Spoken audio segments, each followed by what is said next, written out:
So, good morning or good night, depending on where you are in the world, and welcome to another album review of The Shield Dude on a Couch.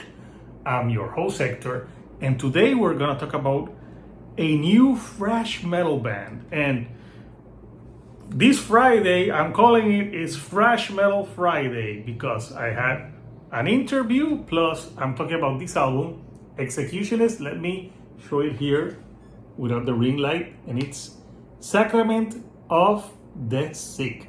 And this is their debut record. They're a band from Western Virginia, and they had like a demo, like a EP before, but this is their proper debut. And this, I listened to their proper EP, and I even interviewed the guys, and they said that the EP, I'm like, they were like, that EP, but they're proud of this one. So I got the album from them, so it's pretty cool.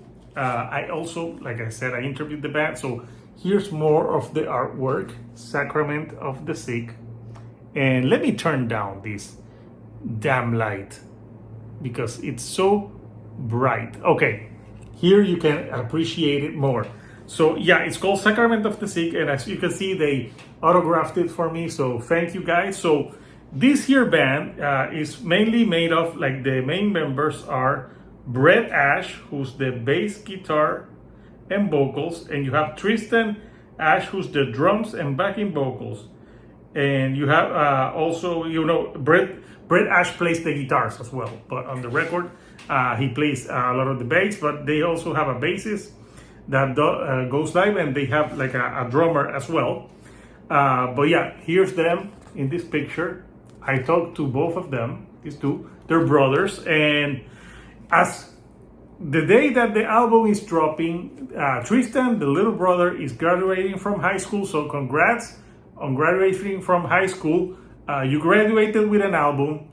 I graduated with nothing. I just passed. So congrats on that, on having an album the day you graduated. So if you like thrash metal, you'll enjoy this.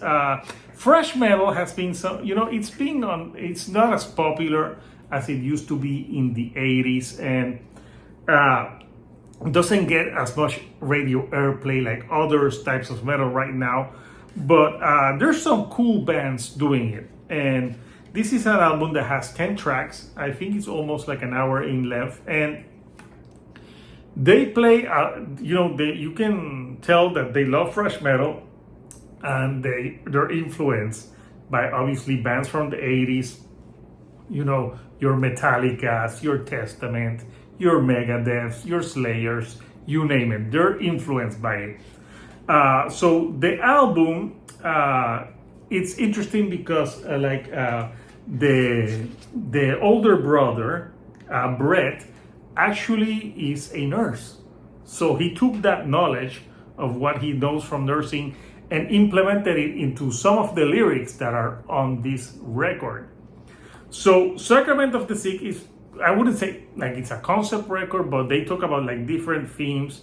Obviously you have, it wouldn't be thrash metal if they didn't had a song about war, and they have that, and it's called Wheels of War, which that's like the third track. So that one, it has those kind of vocals for like wheels of war, and you can tell it's a fun record, even though they're talking about like darker themes.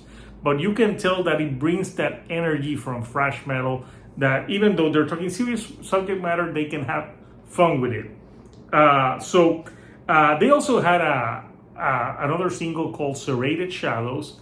And I like that one because it's shorter than 4 minutes, and it has some great tasty riffing to it, and a little bit of like shrieky death metal vocals at some part.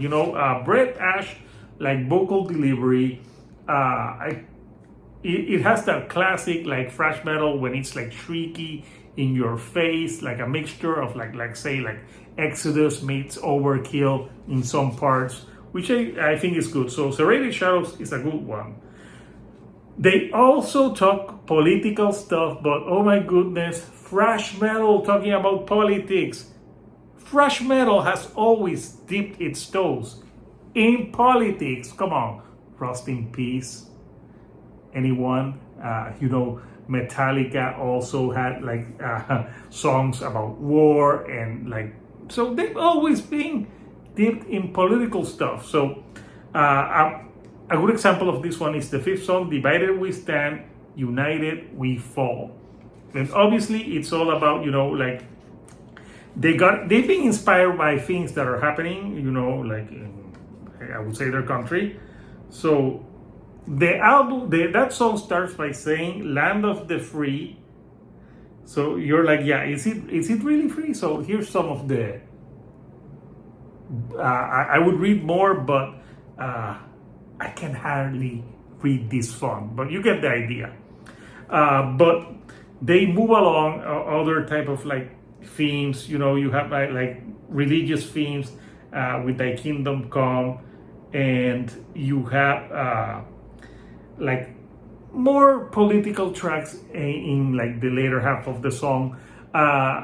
There's tracks like "Sacrament of the Sick" that has like there's like an intro, you hear like water, there's rain, and then they go into the song. That's a longer track. They're not shy about doing longer tracks. And obviously "Coup de Grace," which finishes the album, finishes with like chanting like "Execute, Coup de Grace, Massacre, Coup de Grace," and it's also political. And in the song "Sacrament of the Six," there's a part where they go like "Die, die, die, time for you to die." So not by thy hand. So "Sacrament of the Sick," they went with that, the Dark Ages, the plagues, and that's where you get this character, which I think they told me in the interview it will be their mascot. So what are my nitpicks with this record? Even though I think it is enjoyable, and I gotta say that this was produced and mixed by the drummer Tristan Ash. So that's pretty impressive that someone who's graduated from high school did a lot of this. So it was produced by Brett and Tristan and mixed by Tristan Ash. Obviously they mastered it with someone else, but they were very hands-on in this project. So you can tell that they're very passionate about it. And I felt the strong suits from this album is that I think it has some very like well thought out lyrics. So for being a debut, I think it's obviously they talk about things that are talked about before, but I think the lyrics are written in a way that are very intelligently written. Because sometimes when you have like a thrash metal album, like first debut, sometimes the lyrics are not the strong suit. You focus on the music. So what would I say maybe from this album? A little nitpick. I think sometimes the songs can overstay their welcome. They can be a little bit too long at times. For example, on a song like Wheels of War, I think it goes on for like almost 7 minutes. And I think a little bit of trimming on that song would have made it flow better. Also, at the end, the two songs at the end are longer, and I still think a little trimming could maybe have the flow of the album flow a little better. That's not saying that the album is bad. The album is very solid album that I quite enjoy. So I just think they're young dudes and they're doing this. I think they're going to hone their sound when they have like that 4-minute mark type of song. I think that's their strong suit when Executionist is executing. You see what I did there? But nonetheless, I think this is a very good thrash metal debut record. And guys, I listened to your EP before that, and yeah, it was it was rough, guys. So yeah, much improved. So thank you. I want to thank the band for sending me this CD for free. I've been listening to it in the car to prepare, because obviously I got the promo, but it's not the same when you listen to something on the car. So if you like your thrash metal and you think there's no newer bands, check out Executionist-Sacrament of the Sick, because it is a sacrament of thrash. So Couchers, I want to know from you, what do you think of this record? Comment down below. Let me know what are your favorite tracks. Let me know other thrash metal bands that should be on my radar. And if you like the videos, toss me a like, subscribe so I can get to more people like yourself. So until next time, Couchers, this is Hector, the Shield Dude on the couch, and I'll see you all right here on the couch. Thank you and goodbye.